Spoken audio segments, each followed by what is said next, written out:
வணக்கம் நண்பர்களே! இன்னைக்கு நம்ம அழகே அழகு சீரியல்ல நம்ம சுரேஷுக்கு அடிபட்டது. தங்கராஜ் எப்படி இருக்கு? எதற்குன்னு கேட்டதுக்கு அவங்க அம்மா வந்து குழப்பி விட்டு போறாங்க. "டேய் என்னடா இது இப்படி அடிபட்டுருக்கு? போய் ஸ்கேன் பண்ணி பாரு. இல்லாட்டினா மூளை குழம்பி வேற மாதிரி ஆயி போயிரும்" அப்படின்ட்டு பயமுறுத்திட்டு போக, நம்ம சுரேஷ் பயப்படுறாப்புல.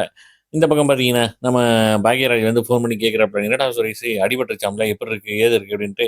உடனே வந்து மழுப்பிட்டு ஃபோன வைக்கிறாப்புல. உடனே தங்கராஜ், "இதுக்கு எப்படியும் காரணம் யாரு தெரியுமா? உங்க அக்கா தான்.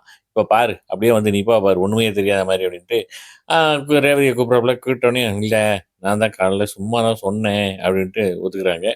அப்புறம் பார்த்தீங்கன்னா, நம்ம மதி வந்து இப்ப சாப்பிட்டுட்டு இருக்காங்க. கிளம்புறாங்க, வேலைக்கு கிளம்பிக்கிருக்காங்க. அப்ப அவங்களும் கொஞ்சம் அறிவுரைகள்லாம் சொல்றாங்க. இந்த மாரி, அதே மாரி இந்த டீ போடுற வேலைய மட்டும் நிப்பாட்னா எனக்கு ரொம்ப சௌகரியமா இருக்கும் அப்படிங்கிற மாரிலாம் சொல்லியிருக்காங்க.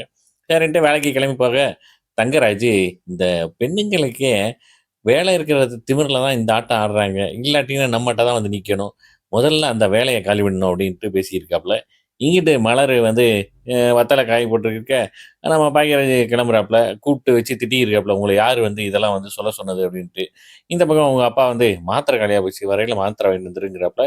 அவங்க அம்மா மெடிக்கல் போகணுங்கிறாப்ல. அப்புறம் நம்ம மதிய பத்தி திட்டி பேசியிருக்காப்ல. உடனே வந்துட்டு நம்ம பாக்யராஜோட வந்து "நானும் போறேன். எனக்கு கொஞ்சம் வேலை இருக்கு" அப்படின்னு சொல்லிட்டு மதி வந்து மலர் வந்து அங்கேருந்து கிளம்புறாப்புல. இங்க வீட்டுக்கு வராப்புல ரேவதி வீட்டுக்கு. அதோட முடியுதுங்க. பார்க்கலாம் நாளைக்கு அப்படின்ட்டு ஒரு ஒரு எபிசோட மிஸ் பண்ணாம பாருங்க.